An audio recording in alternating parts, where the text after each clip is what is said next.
Hello বন্ধুরা, শিলচর, হাইলাকান্দি, শ্রীভূমি থেকে উঠে আসা আজকের গুরুত্বপূর্ণ খবর।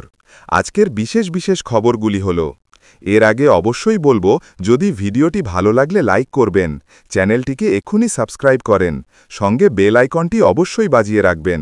এবার চলুন বিস্তারিত শুরু করি। প্রথমেই দারুণ এক খবর দিয়ে শুরু করি।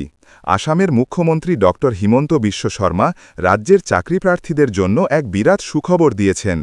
তিনি সামাজিক মাধ্যমে ঘোষণা করেছেন যে খুব শীঘ্রই অসম পুলিশে ৪,০০০ নতুন পদে কর্মী নিয়োগ করা হবে। মুখ্যমন্ত্রী জানান, ১ লক্ষ নিযুক্তির লক্ষ্য অতিক্রম করে তিনি এখন যুব সমাজের জন্য ২ লক্ষ সুযোগ সৃষ্টির প্রতিশ্রুতি পূরণের পথে এগোচ্ছেন। খবর ২, রেশন কার্ডের ফিঙ্গারপ্রিন্ট যাচাইয়ে ভোগান্তি, উদ্বিগ্ন সুর। এবার আসা যাক একটি গুরুত্বপূর্ণ সমস্যা প্রসঙ্গে। জালালপুর এবং সনবিলের রেশন গ্রাহকরা বর্তমানে ফিঙ্গারপ্রিন্ট যাচাই প্রক্রিয়ায় চরম ভোগান্তিতে পড়ছেন। ঘণ্টার পর ঘণ্টা অপেক্ষা করেও ফিঙ্গারপ্রিন্ট ম্যাচ হচ্ছে না, ফলে স্বল্প মূল্যে ভর্তুকিযুক্ত রেশন সামগ্রী নিতে পারছেন না সাধারণ মানুষ। এই জটিলতা থেকে মুক্তি পেতে গ্রাহকরা রাজ্যের মুখ্যমন্ত্রীর দ্রুত হস্তক্ষেপ চাইছেন। খবর ৩, বিহারের মুখ্যমন্ত্রীর পদত্যাগ, আনুষ্ঠানিক সুর। রাজনৈতিক খবরের দিকে চোখ রাখলে দেখা যাচ্ছে, বিহারে নতুন সরকার গঠনের প্রক্রিয়া শুরু হয়ে গেছে। আজ ১৭ই নভেম্বর সোমবার মুখ্যমন্ত্রী নীতীশ কুমার একটি মন্ত্রিসভার বৈঠক ডেকেছেন। সেখানে ১৭তম বিধানসভা বিলুপ্তির প্রস্তাব অনুমোদিত হওয়ার কথা। এই প্রস্তাব পাশ হলেই তিনি গভর্নরের কাছে তার পদত্যাগপত্র জমা দেবেন। এরপরই শুরু হবে নতুন সরকার গঠনের পরবর্তী প্রক্রিয়া। খবর ৪, আসাম প্রশাসনে ব্যাপক রদবদল, তথ্যমূলক সুর। আসন্ন বিধানসভা নির্বাচনের আগে অসমে প্রশাসনিক স্তরে বিরাট রদবদল হয়েছে। একই দিনে অসম প্রশাসনিক সেবার মোট ৮৪ জন আধিকারিককে বদলি ও পদোন্নতি করা হয়েছে।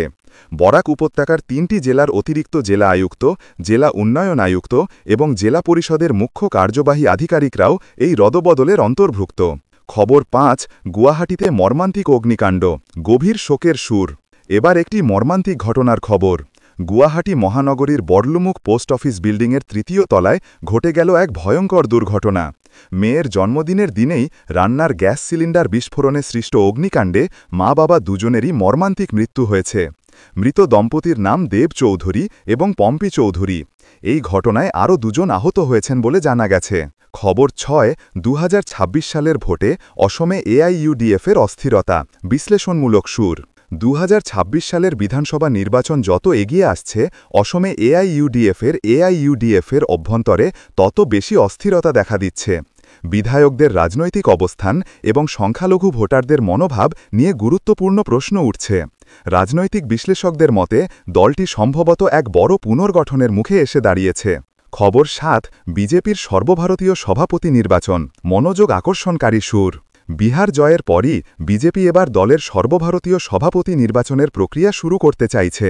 সূত্রের খবর, পশ্চিমবঙ্গের বিধানসভা নির্বাচনের আগেই জেপি নাড্ডার উত্তরসূরি বেছে নেওয়া হবে। তবে বিশেষত্ব হল, নতুন সভাপতি এমন একজন নেতা হবেন যার বয়স ৫০ থেকে ৫৫ বছরের মধ্যে হবে। খবর ৮, ফাস্ট্যাগের নিয়মে বদল, সতর্কতামূলক সুর। এবার গাড়ি চালকদের জন্য একটি গুরুত্বপূর্ণ আপডেট।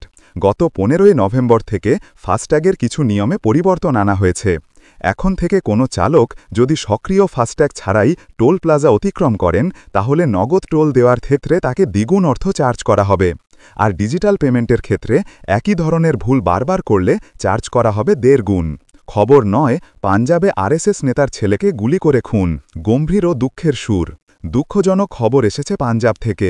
পাঞ্জাবের ফিরোজপুর জেলার মতিবাজারে আরএসএস নেতা বলদেব রাজ আরোরার ছেলে নবীন আরোরাকে গুলি করে খুন করা হয়েছে। জানা গেছে, তিনি গয়নার দোকান বন্ধ করে বাড়ি ফিরছিলেন। সেই সময় বাইকে করে আসা ২ যুবক তাকে লক্ষ্য করে গুলি চালায়।